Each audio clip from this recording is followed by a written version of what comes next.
Так, тогда, наверное, можно внести. Добрый день еще раз. Меня зовут Павел Василий Климович, ректор Малой Академии наук. Мне посчастливилось в начале 90-х как раз быть свидетелем, как создавался Селевой фонд будущих поколений. Когда, значит, еще этот вопрос обсуждался в самом начале, 91-92 годы. Это плод очень долгих усилий было со стороны нашего первого президента Михаила Ефимовича Николаева. И мы очень рады, что это все то, что он наметил, очень такие прозорливые и великие идеи, которые у него были, да, кстати, сейчас продолжаются, и как раз вот доктор, значит, господин Егоров, да, кстати, Владимир Анатольевич продолжает это удивительное и замечательное дело нашего первого президента по развитию той системы, которая позволяет быть уверенным в развитии нашей республики через наши будущие поколения. Потому что, вкладывая именно в человеческий потенциал, мы можем быть действительно уверены в продолжении того великого проекта, который еще начали наши основатели республики. Этот проект называется Якутия, Республика Саха-Якутия. Это великий проект, по которому мы на самом отдаленной части нашей великой страны смогли создать и создаем условия для развития людей, для их жизни, для того, чтобы они могли быть уверены в будущем.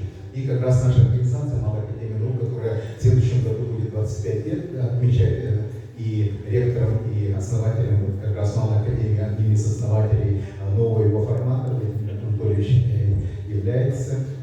И очень благодарен за то, что мы являемся основными и главными бенефициарами Селевого фонда будущих поколений, потому что благодаря финансовой поддержке, через все те мероприятия, которые поддерживает Селевой фонд, наши ребята достигают огромных успехов, потому что действительно, как говорится, только работая руками, только занимаясь проектной деятельностью, участвуя в олимпиадах, мы можем чего-то достичь, и это достижение действительно огромное. И сейчас в фонде происходят огромные, действительно революционные изменения в третьем десятке. Это изменения, связанные с контентом, содержанием.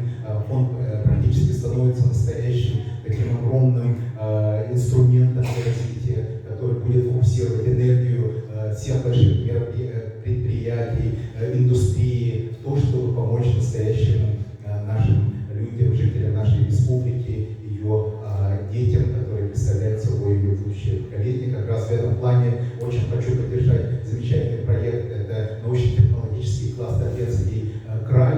Дело в том, что мы хотим же стать хабом для развития научных технологических прорывов на Дальнем Востоке нашей страны. И мы знаем, что сейчас происходят невероятные изменения, технологические прорывы в Китае, Юго-Восточной Азии. И мы совершенно находимся рядом со всеми этими изменениями. И мы должны быть и не то чтобы готовы, но стать вровень, в ряд и идти вместе с ними дальше для развития совместного научно-технологического прогресса в регионе и в мире, для того, чтобы наша страна, как всегда, была двигателем и самым таким передовым государством в этом направлении научно-технологического прогресса, потому что все всегда дела эти возможные, все новые технологические прорывы, и сейчас она как раз находится на том замечательном, как говорится, точке бифуркации, которая позволит изменить ее судьбу и судьбу всего мира.